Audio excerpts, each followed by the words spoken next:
participant in the XRP ecosystem, we use XRP as a tool to fund that real-time liquidity. So we're one of many participants, and we're not the only.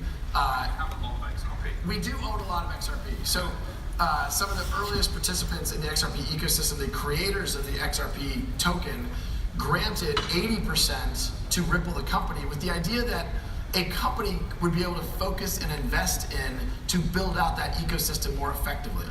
So Ripple today owns about 60% of XRP. We continue to use it in ways for various incentives to drive that ecosystem. We've announced a number of different programs around the world, ranging from accelerator programs to get customer adoption. I compared this when you and I were speaking earlier to PayPal would put $5 in your account or even more. Well, Visa have been known to fund bits of marketing here and there and now and then, spend quite a lot on marketing. So it's not unsurprising that you were able to use that for those things. But let's get to the function it actually serves for liquidity. If I now have this asset that's native to this shared ledger, in other words, we're on a network and there's an asset that's native to that ledger, everything effectively between all of the counterparties on that ledger becomes a buck transfer. Correct. So it happens real time and immediately. I've got this digital asset that can only be in one account or the other. It's almost as if our Nostra Vostra is auto-reconciled with almost a bearer instrument, which is getting really nerdy, but it's Money 2020. Let's do this. So have I understood that right? Is that how it works? Yes. So do I have counterparty risk against any organization if I'm holding XRP? No. So it is more like a commodity in that sense. That's exactly right. I'll describe it simply, and I know we're at Money 2020, but I think it's even here useful to understand.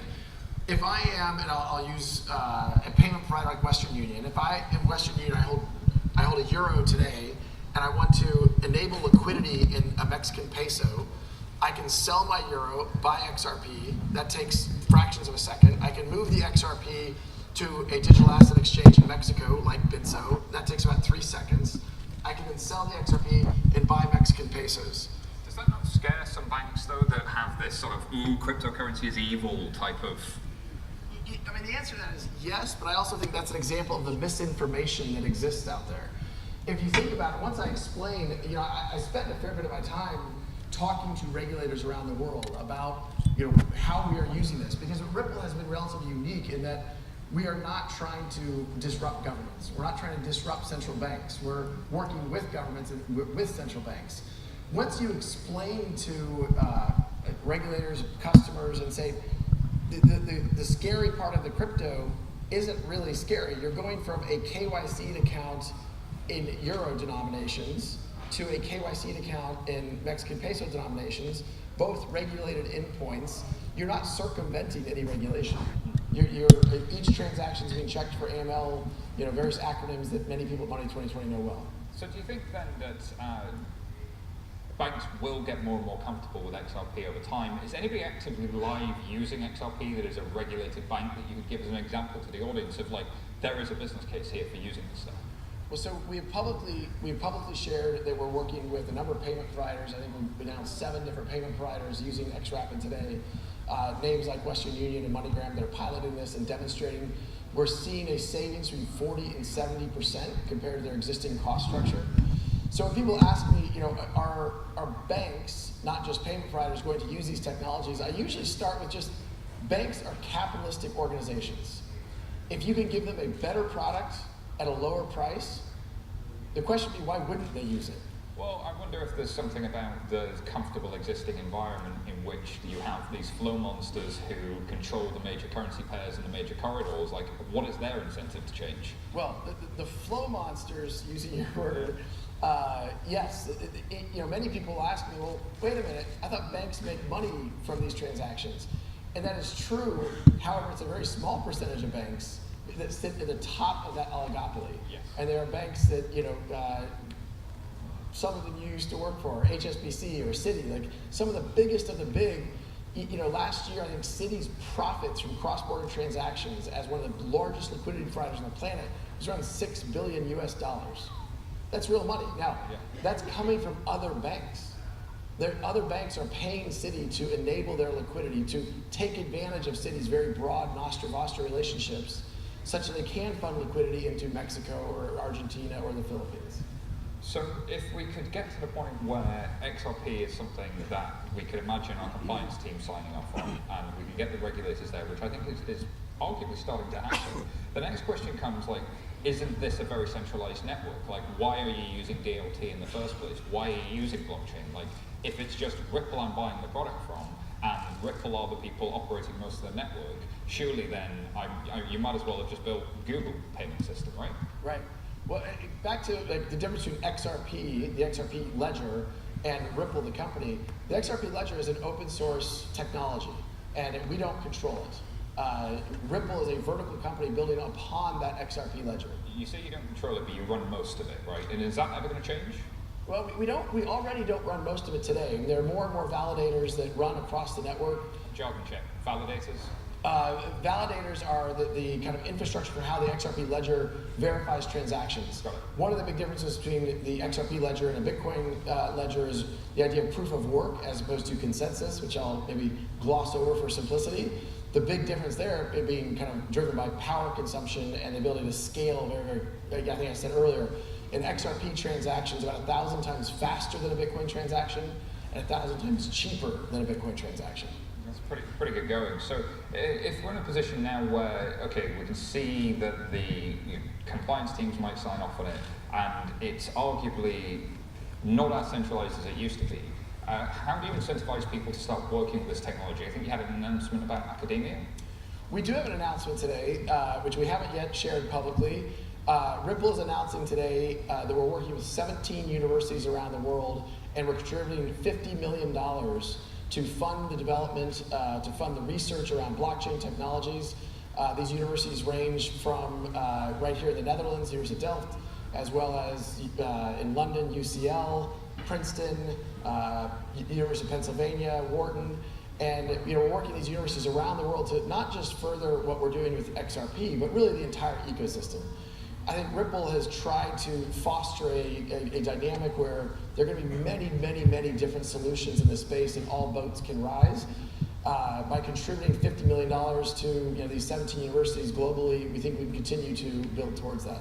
I think that's an interesting tack that I'm seeing a number of large organizations now that have had their own digital asset make some money now go and launch a fund. We saw Binance and several others have started to do the same.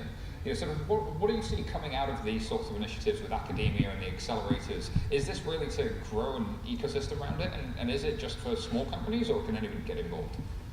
Well, I think you're seeing any company get involved. I mean, it is very broad, I think, at this point. And I think the reason for this is what we talked about earlier. We're at the almost embryonic stage of an entirely new platform.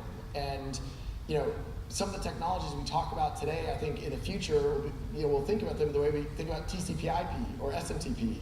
And these are technologies that are fundamentally enable a whole bunch of different kinds of transactions. And I think all of those across the board can make our global financial system far more efficient.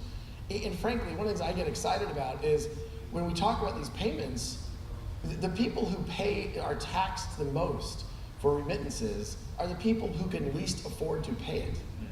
And so when I think about what Ripple's technology is enabling, it's exposing people in unbanked community to solutions that they can actually start to afford and participate in the global financial ecosystem. If anybody hasn't seen it, look up Mojaloop, a really interesting project done by the Gates Foundation, working with telcos in, I think it's in the sub-Saharan African region, trying to work with Interledger protocol, which I think is sort of an open source protocol that you guys kind of put out into the open and said, let's get the interoperability between these telcos working, and then someday later we'll think about it if Ripple makes sense for them.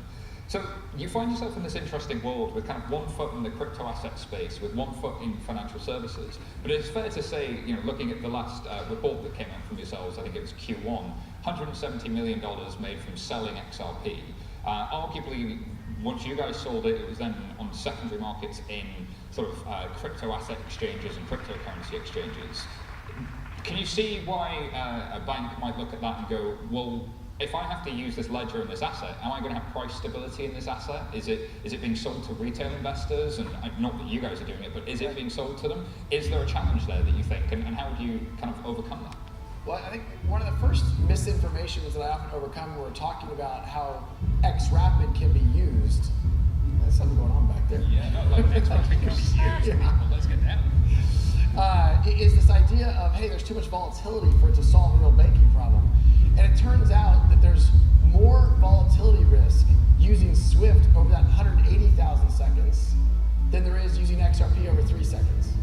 And the reason is because volatility is a function of both time and volatility. And so while XRP is clearly more volatile than fiat today, it doesn't actually have the volatility risk over it because it's so fast. So I think, again, it's one of the pieces that I think is often misinformation, that it's not a real factor right now. Which is a solid answer. And then the optics around, yes, you've committed publicly and transparently disclosing how you're selling all this XRP you were gifted. But if that's, should mom and pop be buying XRP, or is this for professional investors? We are focused very much on solving an institutional problem. I think from the earliest days of Ripple, we've looked at, look, our core customer is a bank. You and I talked about earlier, one of the most prominent kind of events we attend each year is Sibos. And Sibos is, I'm sure Money2020 knows well, right? And we're trying to solve that institutional problem. Clearly, you have speculative interest in what people are doing across the XRP ecosystem and others, and so they want to participate in that. We care about liquidity. The most important thing for us as we think about the success of our products is the liquidity, that if you're going to use XRapid and there's no liquidity between XRP and a Philippine peso, well, that's a problem. So we think about how do we enable liquidity, working with market makers, bringing institutions to bear to really get that flywheel moving. It benefits from both institutional capital as well as the speculator that participates. I will also just digress briefly. I think it's interesting to note that 2 years ago, the crypto community was really talking a lot about, the usage of anonymous transactions for enabling drugs, what have you, in Silk Road. Today, we've actually come a long way, and now we're talking about the speculative interests. Now, on one hand, I wish that we could keep going to that, hey, let's solve real problems for real customers. We're getting there. We've come a long way from Silk Road. It's a long way in front of us as well, I'm sure, but it's really interesting that this is kind of all starting to come together with your announcement today of funding academia, because maybe that professional researcher piece has kind of been missing. But we're up against it on time, so before I let this audience go, and thank you, would you remind us where we can find out more about Ripple and yourself? Ripple.com is probably the best place to find it. As I said, the announcement we made today with academia, there are 4,500 job openings today on LinkedIn using, in other words, blockchain or crypto. We think this really is the workforce of the future, and we're excited to be able to work with universities around the world to catalyze that. Garlinghouse, CEO of Ripple. Thank you, sir.